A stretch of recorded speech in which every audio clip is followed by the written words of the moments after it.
ما اصاب من مصیبت فی الارض ولا فی انفسکم الا فی کتاب من قبل ان نبرأها، اللہ کے علم میں ہمیشہ سے ہے۔ ان ذلک علی اللہ یسیر، اور یہ اللہ کے لیے بہت آسان ہے۔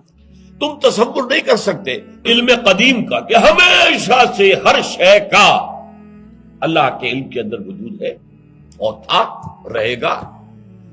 تم تو تصور نہیں کر سکتے۔ جیسا کہ میں نے کہا تھا، اللہ کی صفات کی وسعت کیا ہے اس کو ہم جان ہی نہیں سکتے۔ ہم یہ تو کہہ سکتے ہیں اللہ کل شیء قدیر، کتنا قادر ہے یہ تو ہم نہیں جان سکتے۔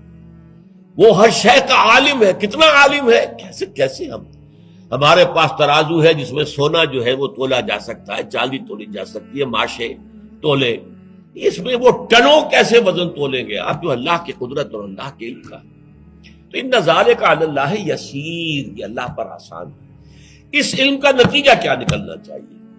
یہ ہے اب بات، لِكَيْ لَا تَأْسَوْا عَلَىٰ مَا فَاتَكُمْ، تاکہ تم افسوس نہ کیا کرو اس پر جو تم سے چھوٹ جائے، جاتا رہے۔ یہ فوتیدگی کا لفظ ہم استعمال کرتے ہیں، نکل جانا، چلے جانا۔ جیسے کوئی آپ کا عزیز فوت ہو گیا، یا کوئی موقع آپ کے ہاتھ سے نکل گیا، اوہ بڑا افسوس ہے، بڑا رنج ہے، تاریخ نکل گئی، میں درخواست نہیں دے سکا، کسی جگہ میں پہنچ نہیں سکا، بس اس وجہ سے محروم رہ گیا۔ اب رنج کا، غم کا پہاڑ، لا تأسوا علی ما فاتکم، افسوس نہ کیا کرو، یہ یوں ہی تو نہیں ہو گئے۔ اللہ کے علم قدیم میں یہ لکھا ہوا تھا، یہ یوں ہی ہونا تھا۔ تمہارے لیے جو ہے اس پر افسوس اور رنج کرنا گویا کہ اللہ سے محجوبیت کی دلیل ہے۔ اللہ کی معرفت تمہیں حاصل نہیں ہے کہ لا تأسوا علی ما فاتکم ولا تفرحوا بما آتاکم، اور جو کچھ اللہ تمہیں دے دے اس پر خوشیاں نہ منایا کرو۔ اس لیے اب یہ ہے اصل معاملہ، ایمان جو ہے اللہ پر، اور یقین اس بات کا جو کچھ ہو رہا ہے اللہ کے اذن سے ہو رہا ہے، اور یقین اس بات کا جو کچھ اللہ کر رہا ہے اس میں خیر ہے، بیدک الخیر۔ چاہے مجھے ایک بات ابھی ناگوار گزری ہے، مجھے تکلیف پہنچی ہے، اللہ کے اسکیم میں، the higher level scheme of things, divine scheme of things کے اندر اس میں کوئی نہ کوئی خیر ہے، تم جانتے نہیں۔ اس کو کھولا گیا۔ پہلی بات تو یہ ہے کہ تمہیں خوشی ملے، راحت ملے، مسرت ملے، یا کوئی غم ہو یا رنج ہو یا دکھ ہو، دونوں حالتیں برابر ہیں، اس لیے کہ دونوں میں آزمائش ہے۔ کبھی وہ دے کر آزماتا ہے، کبھی چھین کر آزماتا ہے۔ دے کر آزماتا ہے، شکر کرتا ہے کہ نہیں، چھین کر آزماتا ہے، صبر کرتا ہے یا نہیں۔ عارف جو انسان ہوگا، اللہ کو پہچاننے اور جاننے والا، وہ چٹان کے مانند ہوگا، ہوا ادھر سے آئے یا ادھر سے آئے اسے کچھ نہیں کہے گا، اچھی بات آئے بری آئے کوئی پرواہ نہیں، اسے اللہ کی طرف سے۔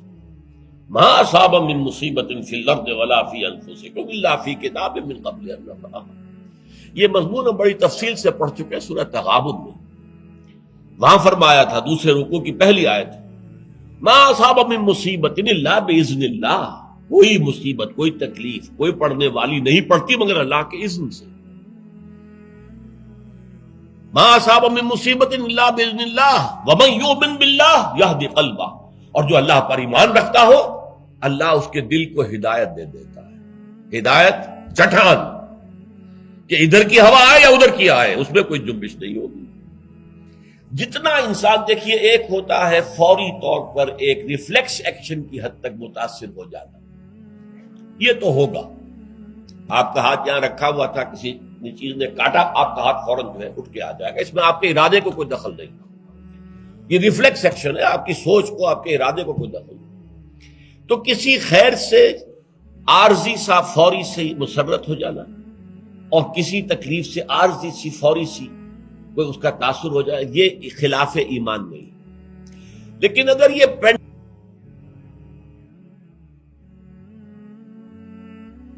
پینڈولم زیادہ حرکت کر رہا ہے، خوشی میں زیادہ ادھر چلا گیا، غمی میں زیادہ ادھر چلا گیا، تو جتنا اس پینڈولم کی رینج ہے اتنی ہی آپ خدا سے دور ہیں۔ اصل تو وہ چٹان ہوگی کہ جو بالکل متاثر، لیکن یہ کہ فوری سا تاثر یہ قابل معافی ہے، لیکن یہ زیادہ ادھر سے ادھر، ادھر سے ادھر، خوشی ہو گئی تو اترا رہے ہیں، پھولے نہیں سما رہے، پاؤں زمین پر نہیں پڑ رہے ہیں، اور اگر غم آ گیا ہے تو بالکل مایوس ہو کر بیٹھ گئے ہیں جھاگ کی طرح، کمر ہمت ٹوٹ گئی ہے، واویلا ہے، شیون ہے، فریاد ہے، ہاں اے فلک پیر جواں تھا ابھی عارف، کیا تیرا بگڑتا جو نہ مرتا کوئی دن اور، یہ فلک ناہنجار، یہ فلک کج رفتار، اس نے ہم پہ کیا کر دیا۔ یہ ساری باتیں جو ہے یہ اللہ سے محجوب ہونے کی علامت ہے۔ اب اس میں بھی درجے ہیں کئی۔ دیکھیے پہلی بات یہ ہے کہ خوشی والی بات ہو غم والی بات ہو دونوں برابر ہے، کیونکہ یہ بھی آزمائش وہ بھی آزمائش۔ یہ بات سورۃ الفجر میں کہی گئی بہت خوبصورت انداز میں۔ اللہ تعالیٰ نے انسان کی تھوڑ دلے پن کی شکایت کرتے ہوئے، شکوہ کرتے ہوئے کہا فَأَمَّا الْإِنسَانُ اِذَا مَا ابْتَلَاهُ رَبُّهُ فَأَكْرَمَهُ وَنَعَّمَهُ فَيَقُولُ رَبِّي أَكْرَمَنِ۔ اس انسان کا حال عجیب ہے جب اس کا رب اسے آزماتا ہے اور عزت دیتا ہے، نعمتیں دیتا ہے، تو کہتا میرے رب نے مجھے بڑی عزت دے دی۔ وَأَمَّا إِذَا مَا ابْتَلَاهُ فَقَدَرَ عَلَيْهِ رِزْقَهُ، اور جب اللہ آزماتا ہے اسے اور اس کی روزی تنگ کر دیتا ہے، فَيَقُولُ رَبِّي أَهَانَنِ، یہ کہتا رب نے مجھے ذلیل کر دیا۔ کلا، ہرگز نہیں۔ اب یہاں دیکھیے سوچئے اس نے کیا غلط بات کہی۔ عزت دی تو اللہ نے دی اور ذلت آئی تو اللہ کی طرف منسوب کر رہا، اس نے کسی بت، کسی دیوی، کسی دیوتا کا ذکر تو نہیں کیا، وہ مشرک تو نہیں ہے، پھر کیوں اس پہ تنقید کیوں ہو رہی ہے؟ فَأَمَّا الْإِنسَانُ إِذَا مَا ابْتَلَاهُ رَبُّهُ فَأَكْرَمَهُ وَنَعَّمَهُ فَيَقُولُ رَبِّي أَكْرَمَنِ وَأَمَّا إِذَا مَا ابْتَلَاهُ فَقَدَرَ عَلَيْهِ رِزْقَهُ فَيَقُولُ رَبِّي أَهَانَنِ۔ کلا، کیا مطلب؟ یہ دونوں ابتلاءات ہیں، وہ بھی ابتلا ہے یہ بھی ابتلا ہے، وہ چھین کر بھی آزما رہا ہے، دے کر بھی آزما رہا ہے، یہ تو آزمائش ہے، دونوں برابر ہیں۔ لیکن اس سے اگلا مرحلہ اور ہے۔ عام طور پر ہم یہ سمجھتے ہیں کہ تکلیف والی آزمائش سخت ہے اور خوشی اور مسرت اور نعمتوں والی آزمائش جو ہے یہ ہلکی آزمائش ہے، آسان۔ معاملہ اس کے برعکس ہے۔ تکلیف میں ہوں گے اللہ کو یاد کریں گے، پکاریں گے، دعائیں کریں گے، اور اگر نعمتیں ہوں گی غافل ہو جائیں گے، بھول جائیں گے۔ کون سا امتحان زیادہ سخت ہوا نتیجے کے اعتبار سے؟ تکلیف والا امتحان زیادہ سخت نہیں ہے۔ مسرت، کثرت ہر شے کی، یہ چیز زیادہ نقصان دہ ہے، زیادہ بڑا امتحان۔ اس لیے خلق قرآن کے مسئلے پر جب وہ مار ماری گئی تھی امام احمد ابن حنبل رحمۃ اللہ علیہ کو، کہ جس کے بارے میں کہا جاتا ہے کہ اگر وہ مار کسی ہاتھی کو ماری جاتی تو وہ بھی چیخ اٹھتی، اس وقت ان کی آنکھوں میں کبھی آنسو نہیں آئے۔ پھر جب حکومت بدل گئی اور اب دارالخلافہ جو ہے اس میں وہ شخص متمکن ہے کہ جس کا نظریہ وہ خلق قرآن والا نہیں ہے، اب خلیفہ ایک آدمی کو بھیجتا ہے اشرفیوں کی تھیلی دے کر، یہ ہدیہ ہے، یہ نذرانہ ہے، جا کر احمد ابن حنبل کو دے آؤ۔ جب اس نے آ کے پیش کیا رو پڑے، اے اللہ میں اس آزمائش کے قابل نہیں، یہ آزمائش سخت ہے، کہیں سے انعام پا کر حکومت سے پھر حق پر قائم رہنا مشکل ہو جائے۔ یہ ہے وہ صورتحال۔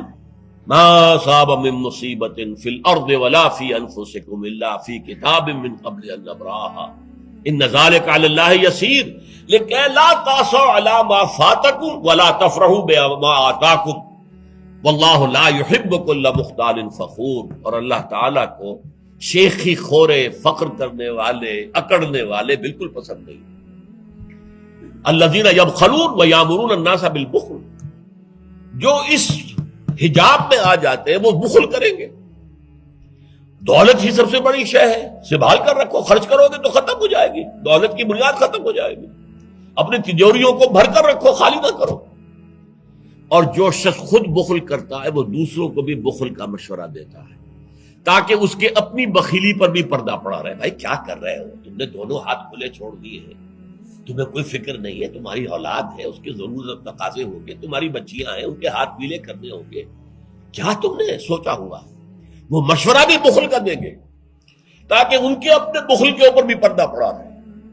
یہ وہ کیفیت ہے کہ جو پھر محجوبیت کے اندر پیدا ہوتی ہے۔